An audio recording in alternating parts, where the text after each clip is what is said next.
Vivemos num mundo caótico. Tantas variáveis, tantas incertezas. Mas e se eu dissesse que tudo está ligado por uma lógica divina, um padrão divino?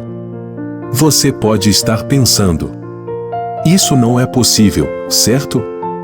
Então permita-me mostrar que o caos que você percebe é, na verdade, um belo tecido intrincado de ordem divina, criado pelo Deus das Escrituras. Tenho certeza que ao final deste vídeo, você verá o mundo de uma maneira completamente diferente. Esta não é apenas uma mensagem, é um chamado à compreensão. É um convite para ver a verdade que se esconde em cada aspecto do universo. Portanto, eu te convido a não ignorar este vídeo, pois é uma mensagem de Deus para abençoar sua vida hoje. Se ainda não é inscrito no canal, clique agora no botão de inscrição e compartilhe este vídeo. Que essa mensagem alcance todos que precisam ouvi-la. Há muito tempo, um grande cientista chamado Isaac Newton descreveu leis fundamentais que regem o universo. Ele observou e descobriu a ordem dentro do caos. Mas essas leis da natureza, podemos segurá-las? Tocá-las? Claro que não. Elas são transcendentes, existem além da nossa percepção direta. No entanto, elas moldam tudo o que vemos e experimentamos. Agora, vamos dar um passo adiante. E se eu dissesse que existe um padrão, uma assinatura que permeia toda a criação? E que essa assinatura é trina, um número 3 que se repete ao longo de toda a natureza? Considere o tempo. Passado, presente e futuro. O espaço.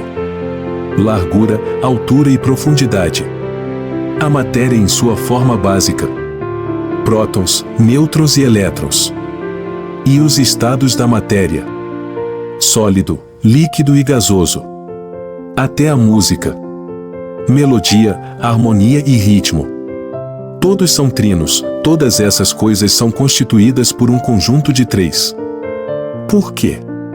Por que essa constância do número 3?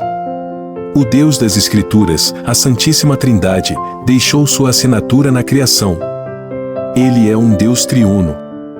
Pai, Filho e Espírito Santo. Essa é a sua natureza, e essa natureza se reflete em tudo o que existe. O universo é um espelho da própria divindade. Este é o padrão divino, a lógica transcendental que permeia nossa existência. E é isso que nos chama a um propósito maior, a uma conexão mais profunda com o Criador. O mesmo Deus que estabeleceu as leis da natureza nos criou à sua imagem, nos deu a vida e o amor. Peço-lhe agora que compartilhe essa mensagem. Deixe seu like neste vídeo e espalhe essa compreensão entre as pessoas que você ama. Permita que essa assinatura divina, essa maravilhosa trindade que une tudo, também nos una em amor e compaixão. Assim, juntos, podemos espelhar a imagem do nosso Deus Trino, no amor uns pelos outros e em nosso cuidado com a criação que Ele tão belamente projetou. Até o próximo vídeo. Deus abençoe.